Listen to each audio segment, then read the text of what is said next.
about this? Joel Embiid, and by the way, let's talk about what matters most in the Sixers wiping away that awful loss that they had to the Boston Celtics. And just as fate would have it, Sixers go into the half down 27 points to the Celtics. The Knicks go up against the Nets last night, and the Nets were down 20-plus points at halftime, only to come roaring back and win that game.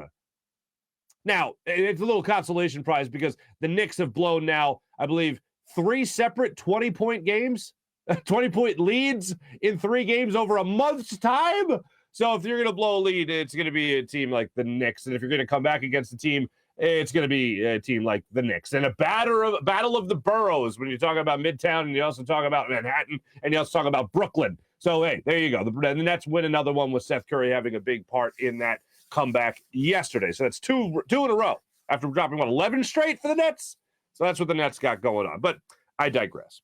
Sixers are trying to bounce back from an awful loss to the Boston Celtics. And they're going to have to try to do that at 8:30 tonight when they travel to Milwaukee. They're already in Milwaukee right now when they travel to Milwaukee to take on the reigning champions. 8:30 tip-off tonight. It is going to be a very rough game for the Sixers unless they somehow find a way to be able to bounce back and actually get some stuff done that they weren't able to do against the Celtics, like hit some shots, for instance. We showed you yesterday the box score from the first half. We showed it a couple of different times.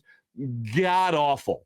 Whatever they can do to improve upon that will be a vast improvement. Maybe that's the type of game they need to say, all right, well, we got that clunker out of the way. Now let's focus on beating the champs in the Milwaukee Bucks. Let's hope that happens before the All-Star game and All-Star festivities get underway. That's something that the Sixers are going to have to pull a lot of focus and make sure they perform as best as possible. Because even though they don't have that full roster, whether that be without Ben Simmons, whether that be without Seth Curry, whether that be without Andre Drummond coming off the bench, and now without James Harden here in Philadelphia, they got to put up some kind of fight against the Bucks tonight. Just give us a little bit more of that, a little glimmer of hope before you go into the All-Star break, maybe down, 3 games out of first place, 4 games out of first place. Try to actually give us a little bit more confidence going into the James Harden era before that All-Star break hits, and we'll all feel like better people. That's how I think it all shakes out. So we'll keep our fingers crossed for that. But when we watch this game tonight, I think the 2 people you're going to see go to the next level, it's going to be the guys that have been the most consistent players in this offense, Tyrese Maxey and obviously Joel Embiid.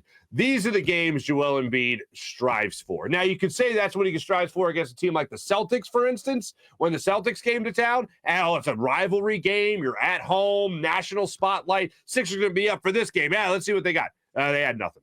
They had nothing, as we know. Now it's the same type of deal going up against a team like the Bucks, where they're going to be national spotlight again.